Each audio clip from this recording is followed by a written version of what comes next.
In today's video, I'm going to teach you how to update your payment information on GitHub.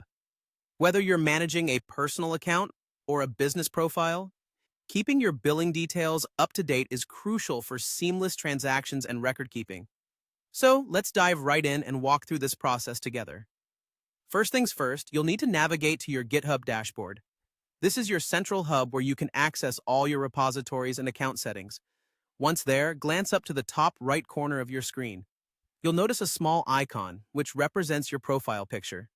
Clicking on this icon reveals a drop-down menu. From this list, you're going to select Settings. Accessing your settings is the gateway to customizing your GitHub experience, from personal details to extensive configurations.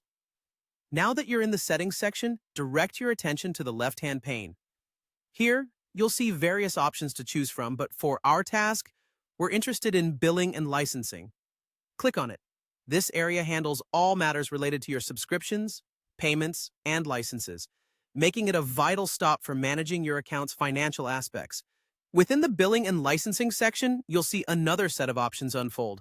Among these, find and select Payment Information. This is where all the essential billing details are stored, which is what we want to update today. As you scroll through the Payment Information page, keep an eye out for the Additional Information section. This part is crucial for those who need to input business details for official receipts or tax purposes.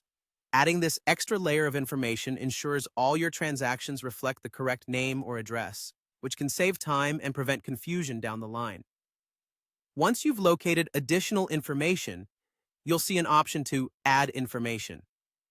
Clicking here will open up a form where you can enter your full business name or any other address details that need to be displayed on your receipts.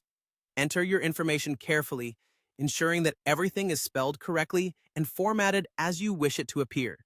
After you've entered all the necessary details, the final step is clicking Save Contact Information. By doing this, you solidify the changes and ensure that your billing information remains current. And there you go. That's the whole process. Updating payment information on GitHub is straightforward once you know where to go. Regularly checking and updating these details can help businesses and individual users maintain accurate financial records and avoid any potential issues with transactions. I hope you found this tutorial helpful and that you're feeling confident in managing your billing preferences on GitHub.